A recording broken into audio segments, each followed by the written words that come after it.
ingkang kersa mirsani lan kersa nggih, wong panen ujubipun nggih kalih tirakatan nggih, kok. leres. Nyadong wahyu, nyadong rezeki lan tetek bengek. Nggih. Wah, nggih matur nuwun ingkang tasih mirsani. Nggih kula dongaaken dalu niki mirsani wayang. Nggih. Taun ngarep mugi-mugi nanggap wayang. Amin. Allahumma amin. Ini padha ndongake akeh rezekine, Mas. Nggih. Wong ndonga ki wanci yamin iki wanci mandi-mandine donga ya yamin iki. Nggih, leres. Mula salat tahajud ya yamin iki. Nggih. Iki salat wancine tahajud kok malah dhewe pecicilan ngene iki. Ya ora apa-apa iki ya ibadah kok. Nggih. Iki ya goleke sandang pangan anak bojo ki ya ibadah. Nggih.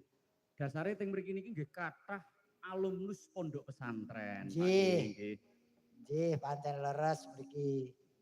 Nggih mumpung niki do tirakatan nggih alam-alaman. Nggih. Monggo teng mriki menika kejawi mas-mas santri, bapak-bapak kiai nggih kuatah para sutrisno budaya.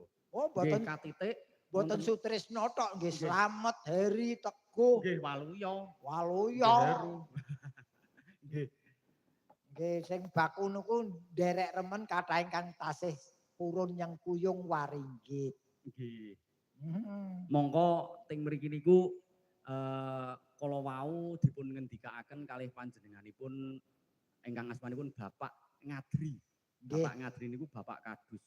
Nggih. Nyuwun kanthi sanget supados untuk bagaimana caranya masyarakat niku tetap saikoproyo. Nggih.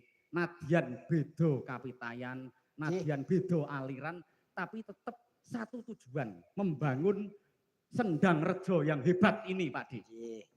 Nggih. Terus jangan dipangan mentah, kadang ya ana sing ngendika kene iki apa to gunane, apa to gunane.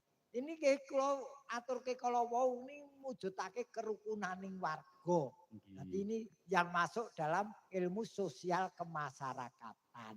Nggih. Dan pikirane sing werna-werna engko malah kebacut-bacut.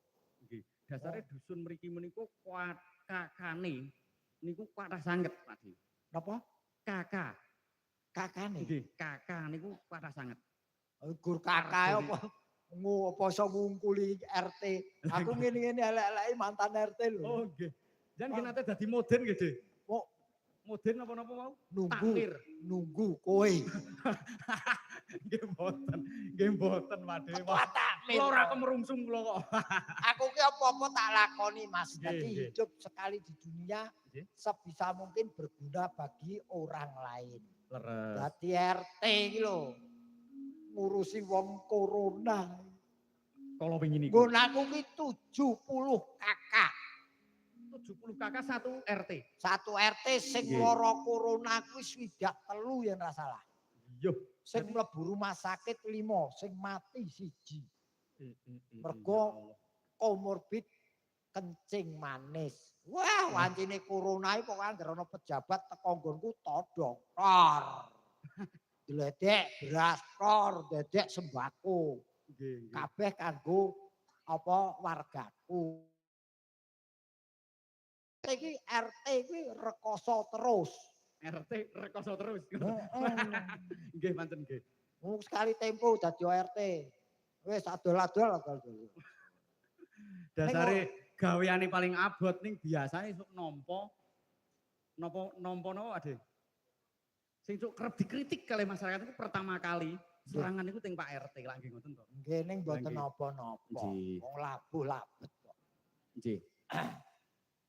Niki enjang menika tasih kathah pamundutan Pak Dewi wau lumantar WA.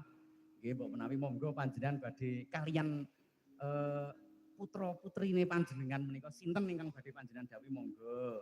Nggih niki mumpung tesih do melek. Nggih. Kudu dimanfaatke. Leres. Terutama niku lho. Anggere TikTokan. Ora tatik TikTok iki saiki tatik TikTok. Nggih. Mbak Tatin TikTok nggih Mbak Tatin TikTok. Nggih. Wah niku follower kathah. Ayo ditap-tap. Nggih niki Pak De niki wonten pamundutan rencang-rencang paguyuban Warok Sekar Arso Jagat Temanggung. Wah niki